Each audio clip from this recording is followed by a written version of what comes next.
तरफ संसद में अगर चर्चा है ऑपरेशन सिंदूर की और वहां पर दोनों ही पक्ष अपनी अपनी बातें जोरदार तरीके से रख रहे हैं, तो दूसरी तरफ चाहे वो शशि थरूर हो कांग्रेस पार्टी के नेता या मनीष तिवारी, दोनों की बातों पर भी उतनी ही सुखबुगाहट है। क्योंकि बीते दिन मौन तंत्र बोलकर शशि थरूर ने 2 बार एक तरह का संदेश तो दे ही दिया कि इस मुद्दे पर मौन है वो, जबकि विदेशों में उन्हें ही भेजा गया था बोलने के लिए।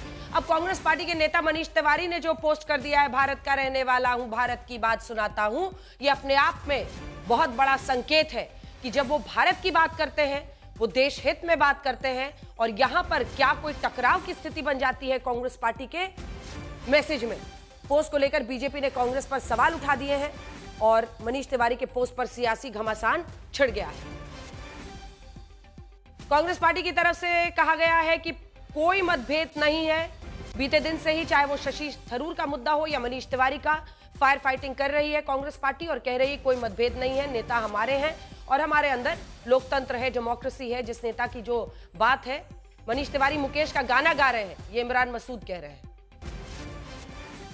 तब इंदिरा ने अमेरिका को आंख दिखाई थी, इमरान मसूद का ये कहना। अब दिलचस्प ये है कि देखिए, ऑपरेशन सिंदूर पर दूसरे दिन बहस चल रही है और अगर मुकेश जी का गाना आज मनीष तिवारी गा रहे हैं, तो क्या इस संकेत को कांग्रेस पार्टी ठीक से समझ और पढ़ नहीं पा रही है? कांग्रेस पर बीजेपी के सवालों की बौछार हो रही है। कांग्रेस सांसद का पोस्ट कयासबाजी तेज है। राहुल गांधी के नेतृत्व में कांग्रेस उन लोगों को दरकिनार कर देती है जो भारत माता की जय कहते हैं। कांग्रेस ने उन लोगों को बढ़ावा देती है जिनकी सोच पाकिस्तान जिंदाबाद की होती है। प्रदीप भंडारी पोस्ट कर देते हैं भारतीय जनता पार्टी की तरफ से। प्रवक्ता है, राष्ट्र प्रवक्ता इमरान मसूद, प्रमोद तिवारी क्या कह रहे हैं, सुनिए।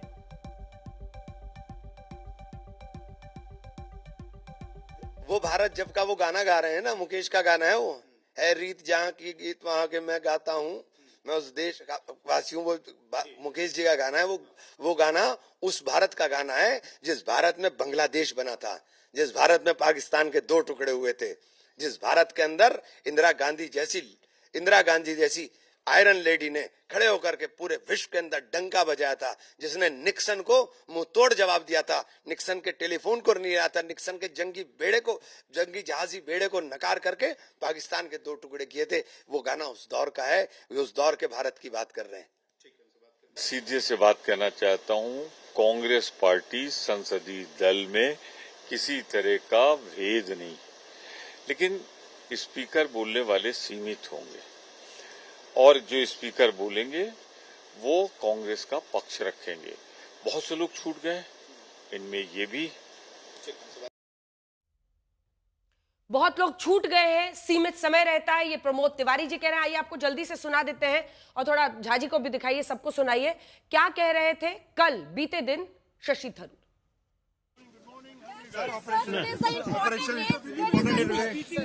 मौन व्रत सर, कुछ तो बोलिए सर। पार्लियामेंट में मौन व्रत होगा क्या? ये बस यही बताइए।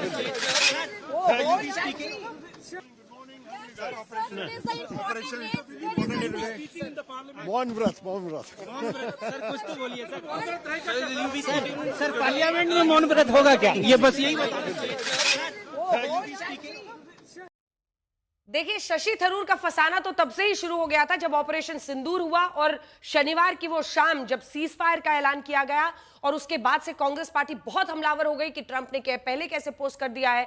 लेकिन अनेकों इंटरव्यू देकर शशि थरूर बताते रहे, जो शब्द वो अंग्रेजी का इस्तेमाल कर रहे थे, हालांकि उनकी अंग्रेजी के शब्द भी काफी वायरल होते हैं जो वो बोलते हैं, लेकिन उन्होंने इस आसान भाषा कही थी कि मीडिएट नहीं किया है अमेरिका ने, यानी मध्यस्थता नहीं की है, फैसिलिटेट किया है सीज फायर। और ऐसे अमेरिका जब 2 न्यूक्लियर देश आपस में भिड़ रहे हो, युद्ध में घुस रहे हो, तो ऐसा फैसिलिटेशन जो है उसका हमें बड़ा मुद्दा नहीं बनाना चाहिए, यानी उसने मदद की है। ये चर्चा उन्होंने तब शुरू की थी, जो कि मामला आज यहां तक पहुंचा है। जल्दी से आशुतोष जी एक कमेंट आपसे, क्या ये आपने भी कहा कि पीड़ा तो दिख ही रही है इस पोस्ट में, लेकिन झाजी की पार्टी को पीड़ा दिखाई नहीं दे रही है, सब कह रहे हैं कि ऐसे ही बोल रहे हैं, मुकेश का गाना गा रहे हैं। देखिए मनीष जी को मैं बहुत आपको कोई गाना याद आ रहा हो तो आप भी गाना बता दीजिए। क्या से क्या हो गया बेवफा तेरे प्यार में। देखिए मनीष तिवारी बहुत ही सीजन लीडर, मैंने पहले भी बोला है, बहुत ही समझदार आदमी है और बहुत अच्छे वक्ता भी हैं।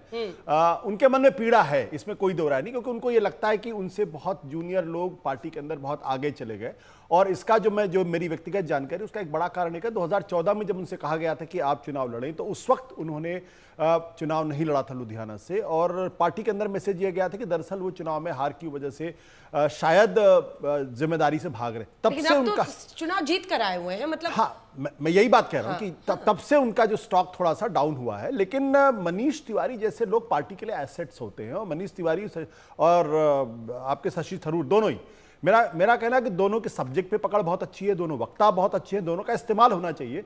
हो सकता है कांग्रेस पार्टी के अंदर उनको लेके कुछ अपने रिजर्वेशंस हों, लेकिन एक डेमोक्रेटिक पार्टी के अंदर रिजर्वेशंस होते हैं। मैं तो फिर भी एक बात कहना चाहता हूं कि ये मतभेद डेमोक्रेटिक पार्टी में ही हो सकते हैं, किसी भी अथॉरिटेरियन पार्टी में इस तरीके के मतभेद नहीं होते हैं, और होने भी नहीं चाहिए। अभी हाल में आपने देखा था क्या हुआ था कि आप जरा सा मतभेद हुआ और उसके बाद कहां से कहां मामला चला गया था। तो इसलिए डेमोक्रेटिक पार्टी की, जैसे मुझे अच्छी तरीके से अटल बिहारी वाजपेयी के जमाने में बहुत सारे मतभेद होते थे, बहुत सारी बातें कही जाती थी, बैठ कर उनको सुलझाया जाता था, तो कांग्रेस में भी उस शर्मा तरीके जी से को दिखाइए।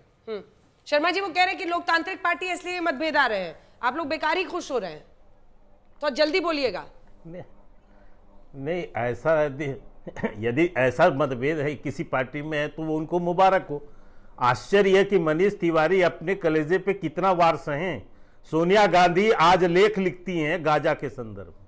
गाजा का सबसे बड़ा समर्थक कौन? पाकिस्तान।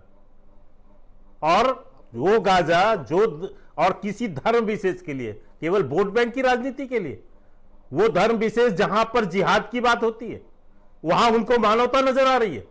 वही बांग्लादेश में जब हिंदुओं के साथ अत्याचार हुआ, आज तक कोई लेख नहीं आया सोनिया गांधी का। मानवता मर गई, वहां मानवता जाग रही है।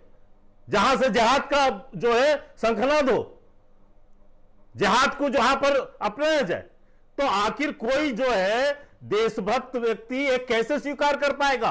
फिलिस्तीन का झोला टांग के प्रचार करते हैं आप संसद के अंदर में। ये आपकी सोच है, ये आपकी विचारधारा है। ठीक है, जल्दी से इस पर एक रिएक्शन। एक सेकंड, फिलिस्तीन पर लेख सही नब्ज पकड़े आप शर्मा जी। शर्मा जी सही नब्ज पकड़े हैं आप। फिलिस्तीन पर लेख और बांग्लादेश में हिंदुओं पर अगर जब अत्याचार हो तो चुप्पी। बिल्कुल, मुझे लगता है कि आज की तारीख में अगर किसी में गाजा में जो बच्चे भूखों मर रहे हैं, अगर उसको देखकर किसी के मन में पीड़ा नहीं होती तो मुझे उस बारे में कुछ नहीं कहना है। और बांग्लादेश में जो हिंदू मर रहे थे, सवाल बांग्लादेश में जब हिंदू मारे जा रहे थे तब क्यों? दोनों पे टिप्पणी होनी चाहिए। नहीं हुई ना, नहीं, यही तो प्रॉब्लम है। मैं फिर इसीलिए तो वोट बैंक से जोड़ा जाता है। आज की तारीख में गजा में जितने बड़े पैमाने पर मासूमों की जान जा रही है, अगर उसमें किसी के मन में पीड़ा नहीं होती है, और कोई पार्टी अगर उसको राजनीतिक दृष्टि से देखती है, उसको जिहाद से जोड़ने की कोशिश करती है, या तो उस पार्टी के अंदर प्रॉब्लम है या उन नेताओं के अंदर प्रॉब्लम है कि वो मानवता से भटक गए हैं। बांग्लादेश में जब छुपी हुई थी तो आपने बोला था। बिल्कुल, मैं शर्मा जी, मैं कहां बोला सर आपने? लेकिन मैं ऐसे लोगों को बोलना चाहता हूं कि अपनी आंखें खोलें, अपनी पीड़ा को देखें, और अटल बिहारी वाजपेयी को जाकर सुने गाजा के बारे में, फिलिस्तीन के बारे में क्या कहते थे। अगर नहीं सुन सकते तो पार्टी में रहने के लायक नहीं। और बांग्लादेश के अंदर हिंदुओं के अत्याचार पर पार्टी में रहने के लायक नहीं है अटल बिहारी वाजपेयी। मैं कह रहा हूं, अगर गजा के मासूम बच्चों का अगर किसी को पीड़ा नहीं सुनाई पड़ती है तो मैं उसको मानवता नहीं मानता हूं। आपने भी गजा 10 बार बोला, लेकिन बांग्लादेश मुंह से नहीं निकल रहा है। जब बांग्लादेश का यही तो प्रॉब्लम है ना कि वोट बैंक से प्रेरित होता है। आप बोलिए ना, बांग्लादेश कितनी बार बोला आपने? गलत कितनी बार बोला आपने? ऐसे नेताओं को अटल बिहारी वाजपेयी को सुनना चाहिए। और जो नहीं सुन सकते कि फिलिस्तीन के बारे में उनकी राय क्या थी, गजा के बारे में उनकी क्या राय थी, जो 7 अक्टूबर को हुआ वो 8-10 बार तो आप गजा बोल दिए, लेकिन आपने बांग्लादेश अभी भी नहीं बोला। बिल्कुल, मैं बांग्लादेश अभी नहीं बोलूंगा। अभी पहली बार बांग्लादेश।